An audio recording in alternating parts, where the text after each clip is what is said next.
తాకట్లో ఉన్న బంగారాన్ని విడిపించలేక వడ్డీల మీద వడ్డీలు కడుతూ ఇబ్బంది పడుతున్నారా? అయితే ఇప్పుడే సంప్రదించండి శివ గోల్డ్ కంపెనీ. మీ నమ్మకానికి మా హామీ శివ గోల్డ్ కంపెనీ. ఇంతకు ముందు ఒక లెక్క, ఇప్పుడు ఒక లెక్క. అంతా మారాలి. బహిరంగ ప్రదేశాల్లో ఉమ్మటం, మూత్ర విసర్జన చేయడం, లైసెన్స్ లేకుండా వ్యాపారాలు చేయడం, ఇష్టారాజ్యంగా ప్లాస్టిక్ కవర్లు వినియోగించడం ఇక చేయకూడదు.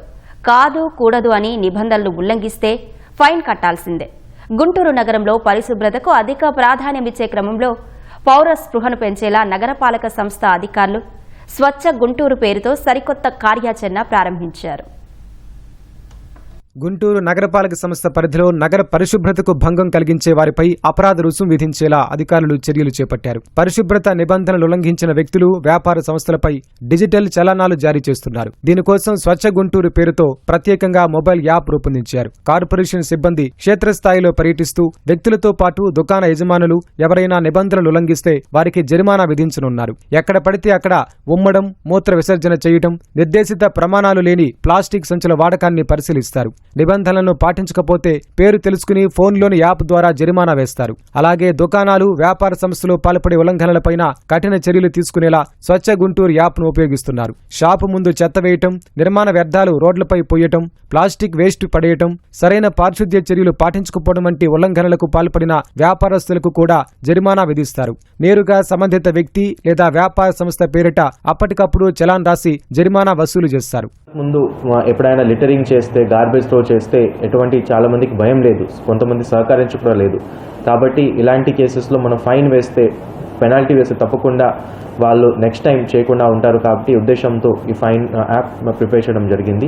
ఎవరైనా చెత్త వేస్తే కానీ, గార్బేజ్ వేస్తే అలాంటి కేసెస్లో మన శానిటేషన్ సెక్రటరీస్ కానీ శానిటరీ ఇన్స్పెక్టర్ ఇమీడియట్గా ఐడెంటిఫై చేస్తారు. ఐడెంటిఫై చేసి వాళ్ళ గురించి మొత్తం డీటెయిల్స్, ఫోటో ఎవిడెన్స్తో సహా ఎవరు చెత్త వేశారు, ఎవరైనా షాప్ ఓనర్ ఉంటే వాళ్ళకి డిఎన్ఓ ట్రేడ్ లైసెన్స్ ఉంటే ఆ ట్రేడ్ లైసెన్స్ నంబర్ కూడా నమోదు చేయడం జరిగింది. అప్పుడు ఒక క్యూఆర్ కోడ్ జనరేట్ అవుతుంది. ఈ క్యూఆర్ కోడ్ ద్వారానే పేమెంట్ ఆన్లైన్ చేయాలి. సో ఈ ఆన్లైన్ పేమెంట్ చేస్తేనే మొత్తం ట్రాన్స్పరెన్సీగా ఉంటుంది. ఎంత పేమెంట్ ఎప్పుడు చేశారు, ఎవరు చేశారు, ఈ మొత్తం డీటెయిల్స్ మన యాప్లో ఒక ఎవిడెన్స్ రూపంలో ఉంటాయి. ఎవరు కూడా మేము తర్వాత వచ్చి మేము ఏం చేయలేదు, తర్వాత మేము ఫస్ట్ టైం చేసాం చెప్పడానికి ఉండదు. దాంట్లో మొత్తం రికార్డ్ మన అవుతుంది. ఎన్నిసార్లు ఆఫెన్స్ చేశారు, ఏ ఏరియాలో ఆఫెన్స్ చేశారు, ఈ మొత్తం కూడా రికార్డ్ అవుతుంది. దాంట్లో ఉన్న జీపీఎస్ ద్వారా మనం నగరంలో ఏ ఏరియాలో ఎక్కువ లిటరింగ్ అవుతుంది, గార్బేజ్ అవుతుంది, అది కూడా ఐడెంటిఫై చేయడానికి దానివల్ల ఛాన్సెస్ ఉంటుంది. ట్రేడ్ లైసెన్సుల విషయంలో కార్పొరేషన్ సిబ్బంది కఠినంగా వ్యవహరిస్తున్నారు. లైసెన్సు లేని వారికి ఈ యాప్ ద్వారా వెంటనే జరిమానా వేస్తున్నారు. నగరంలో 40,000కు పైగా దుకాణాలు, వ్యాపార సంస్థలుంటాయని అధికారుల అంచనా. ఇందులో కేవలం 20,000 మంది మాత్రమే నగరపాలక సంస్థ నుంచి ట్రేడ్ లైసెన్స్ తీసుకున్నారు. ఇప్పుడు లైసెన్స్ లేకుండా వ్యాపారాలు చేసేవారిని కట్టడి చేసేందుకు కూడా యాప్ ఉపయోగపడుతుంది. ప్రస్తుతం నగరపాలక సంస్థ సిబ్బంది క్షేత్రస్థాయిలో తిరిగి దుకాణదారులకు, ప్రజలకు అవగాహన కల్పిస్తున్నారు. త్వరలో పూర్తి స్థాయిలో యాప్ను ఉపయోగించి జరిమానాల వసూళ్లకు సిద్ధమవుతున్నారు. ఇది మాకు స్వచ్ఛ యాప్ ఉండటం వల్ల ఈ యాప్ ప్రతి షాపుకు మేము వెళ్ళి చూద్దాం కాబట్టి ఆ షాపులోనే ట్రేడ్ లైసెన్స్ అనేది కంపల్సరీగా ఉండాలి సార్. ఎవరైతే ట్రేడ్ లైసెన్స్ తీసుకుంటలేదో ఒకటికి 2 or 3 టైమ్స్ చెప్పిన తర్వాత ఒక నోటీస్ ఇష్యూ చేస్తాం సార్. ఆ నోటీస్ 512 నోటీస్ ప్రకారం 512 ఉంటుంది సార్. నోటీసు ఇష్యూ చేసి ఆ షాపు సీజ్ చేస్తాం సార్.